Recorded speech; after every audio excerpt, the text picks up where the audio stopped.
அவனியாபுரம், பாலமேடு மற்றும் அலங்காநல்லூர் உள்ளிட்ட 3 ஜல்லிக்கட்டு போட்டிகளில் பங்கேற்பதற்கான ஆன்லைன் டோக்கன் முன்பதிவு நிறைவடைந்தது.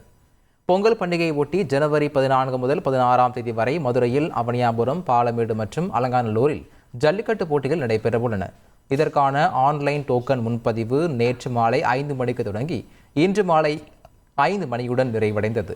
இந்நிலையில் 3 ஜல்லிக்கட்டு போட்டிகளிலும் பங்கேற்க மொத்தமாக 5347 வீரர்களும் 12632 காளைகளும் முன்பதிவு செய்துள்ளதாக மதுரை மாவட்ட நிர்வாகம் தெரிவித்துள்ளது.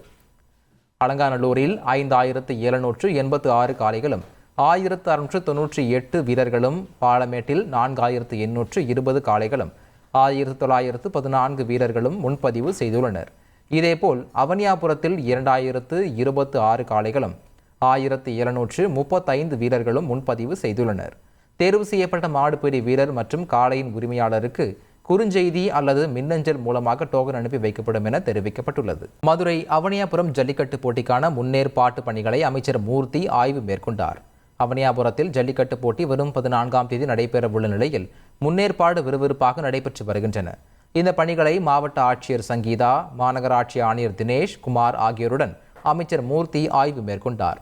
மாடுபிடி வீரர்கள் பரிசோதனை மையம், காளைகள் மருத்துவ பரிசோதனை மையம், வாடிவாசல் அமையும் இடங்கள் ஆகிய இடங்களை ஆய்வு செய்த அவர் முன்னேற்பாடுகள் எந்த நிலையில் உள்ளது என்பது குறித்து அதிகாரிகளிடம் கேட்டறிந்தார். செய்திகளை உடனுக்குடன் தெரிந்து கொள்ள உடனே சப்ஸ்கிரைப் பண்ணுங்க.